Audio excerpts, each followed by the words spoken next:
This map shows the Strait of Malacca, a narrow waterway between the Malay Peninsula and Sumatra.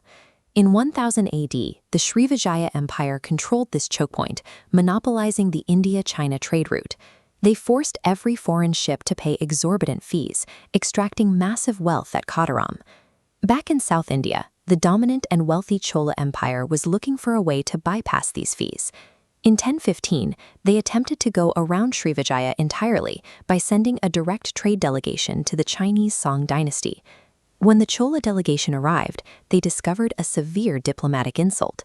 Srivijaya had already manipulated Chinese records. Instead of being recognized as a sovereign superpower, the massive Chola Empire was classified as a minor, subservient vassal state to Srivijaya. In the Chinese court, perceived political status dictated a nation's trading rights. Being downgraded to a vassal meant the merchants of southern India were locked out of Chinese markets. For King Rajendra Chola, this was an existential threat to his economy, and he had to retaliate. King Rajendra Chola wanted to destroy Kataram in response. His problem was the geography. Kataram sat 2,000 kilometers away, across the open ocean. In the 11th century Indian Ocean, there was a strict, unwritten rule. Kings and their armies fought on land. The unpredictable, dangerous sea was the exclusive domain of merchants. Rajendra commanded a massive, seasoned land army, but he lacked the tools to move it. He had 0 deep-sea ships, no compasses, and no oceanic navigators capable of crossing the Bay of Bengal. To cross that ocean, he turned to an organization known as the 500. This was a sprawling, ruthless, decentralized merchant corporation that maintained its own private mercenary fleets and deep-sea intelligence. To execute a blind naval strike on Kataram, the king had to privatize his vengeance. He entered into a high-stakes joint venture, combining his royal military with a corporate monopoly. Before risking an entire army in the open ocean, the Chola and 500 alliance needed to prove their logistics network actually worked. They needed a prototype to test if they could supply a massive, moving force. In 1022, they launched a major campaign to the far-off Ganges River. While publicly framed as a religious mission by the king to retrieve holy water, it functioned entirely as a massive military stress test. The mechanics of this joint venture supply chain were highly synchronized. The Chola army marched up the eastern coastline, while the 500's corporate ships sailed perfectly parallel just offshore, delivering hundreds of tons of food and supplies to the beach every single day. The operation was an absolute success. The army defeated rival northern kings, secured the Ganges water, and returned south to establish a victorious new capital city, Gangaikonda Cholapuram.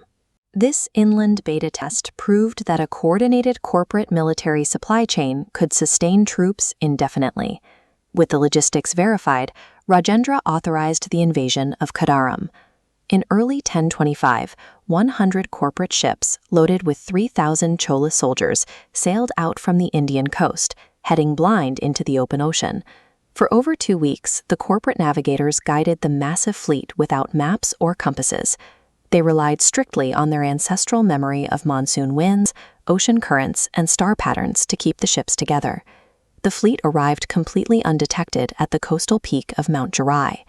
The shock of the attack overwhelmed the king of Kataram, and he was captured before he could even mount a defense. The joint force rapidly moved down the coast, sacking 12 major port cities. They looted the Srivijaya capital and seized the lucrative trade gates, all while King Rajendra managed the war remotely from his palace in India. The corporate military alliance executed a flawless decapitation strike. They shattered Srivijaya's centuries-old monopoly and immediately transferred total geopolitical control of the region to the Chola 500 partnership. Back home, Rajendra Chola pivoted his focus entirely to domestic affairs. He poured the spoils of war into massive public works and built a booming, highly organized temple economy. His domestic rule was remarkably progressive. He utilized the Kudavolai ballot system, allowing early democratic village councils to govern their local affairs without royal interference. But while Rajendra micromanaged his homeland, he essentially abandoned his new overseas territories. He left the administration of the Southeast Asian trade routes entirely to the 500 Corporation.